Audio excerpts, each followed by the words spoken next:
Bismillahirrahmanirrahim. Assalamualaikum warahmatullahi wabarakatuh. Perkenalkan, nama saya Vivian Riani dengan NIM J1A117148, Konsentrasi Kesehatan Lingkungan Fakultas Kesehatan Masyarakat Universitas Halu Oleo, di mana pada kesempatan hari ini saya akan memaparkan sebuah jurnal yang berjudul Faktor Entomologi Terhadap Keberadaan Jentik Aedes aegypti pada kasus DBD tertinggi dan terendah di Kota Bogor. Nah, untuk pokok bahasan di sini terdiri dari latar belakang, tujuan, metode, serta pembahasan. Nah, untuk latar belakang dari jurnal ini, di mana demam berdarah merupakan salah satu jenis penyakit yang masih menjadi masalah kesehatan di masyarakat dan masih endemis di seluruh wilayah kabupaten atau kota di Indonesia. Provinsi Jawa Barat dengan jumlah kasus DBD sebesar 11.075 orang dan 150 orang lainnya meninggal pada tahun 2014 dan tersebar di 27 kabupaten atau kota, di mana salah satu kabupaten atau kota di sini yaitu Kota Bogor. Pada kasus DBD tahun 2015, untuk Kelurahan Baranang Siang merupakan kasus DBD tertinggi, yaitu 62 kasus, dan Kelurahan Bojongkerta dengan jumlah kasus terendah yaitu 0 kasus. Nah, untuk tujuan penelitian di sini di mana untuk menentukan kepadatan populasi larva dan untuk menganalisis faktor risiko dari habitat larva Aedes aegypti pada kasus DBD tertinggi dan terendah di Kota Bogor. Nah, adapun bahan dan metode di sini di mana penelitian dilakukan di dua kelurahan yaitu Baranang Siang dengan kasus DBD terendah dan Kelurahan Bojongkerta dengan kasus DBD tertinggi di Kota Bogor. Nah, untuk desain penelitian yang dilakukan yaitu observasional, deskriptif, analitik dengan pendekatan cross-sectional study, di mana populasinya yaitu semua rumah yang berada di Kelurahan Baranang Siang dan Kelurahan Bojongkerta. Adapun sampelnya yaitu 100 sampel tiap kelurahan, di mana 100 sampel Kelurahan Bojongkerta dan 100 sampel di Kelurahan Baranang Siang, di mana penelitian ini dilakukan selama 2 bulan.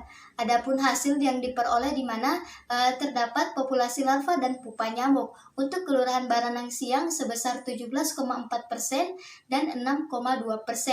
Nah, untuk Kelurahan Bojongkerta yaitu 23,2% dan 15%. Adapun pembahasan di sini di mana berdasarkan perhitungan host index, Breteu index, container index, serta density figure untuk Kelurahan Baranang Siang yaitu container index yang sama dengan 17,4%, house index nya 33%, Breteu index nya 42%, serta density figure-nya yaitu 5.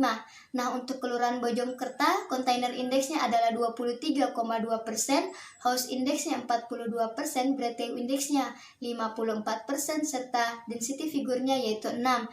Berdasarkan hasil analisis dengan binary logistic regression, hanya faktor tidak dikuras saja, di mana dengan sig sama dengan 0,000 dan OR-nya yaitu 116,44 yang berpengaruh dan beresiko yaitu 116,44 kali terhadap keberadaan jentik dan larva di Kelurahan Baranang Siang.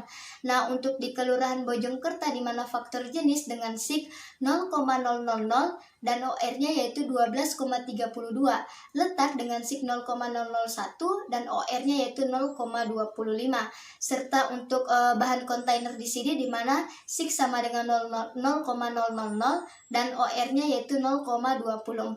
Yang paling berpengaruh yaitu jenis TPA, dia yang beresiko dengan 12,32 kali. Letak di dalam rumah beresiko 0,25 kali, serta untuk bahan dari tanah, karet maupun lainnya yaitu beresiko 0,24 kali terhadap keberadaan jentik dan larva. Nah, untuk kesimpulan di sini di mana penelitian yang dilakukan di Kelurahan Baranang Siang memiliki tingkat penularan risiko faktor DBD yaitu dengan tingkat yang sedang. Nah, untuk Kelurahan Bojongkerta mempunyai tingkat penularan DBD yaitu dengan tingkat yang sangat tinggi. Ini menurut kepadatan vektornya. Nah, adapun saran yang direkomendasikan di sini di mana untuk kegiatan menguras kontainer perlu diintensifkan di Kelurahan Baranang Siang. Sedangkan di Kelurahan Bojongkerta untuk pemantauan pada kontainer yang digunakan terhadap keberadaan larva perlu dilakukan secara rutin. Nah, mungkin itu saja yang dapat saya sampaikan pada kesempatan hari ini. Lebih dan kurangnya mohon dimaafkan dan saya akhiri dengan ucapan wassalamualaikum warahmatullahi wabarakatuh.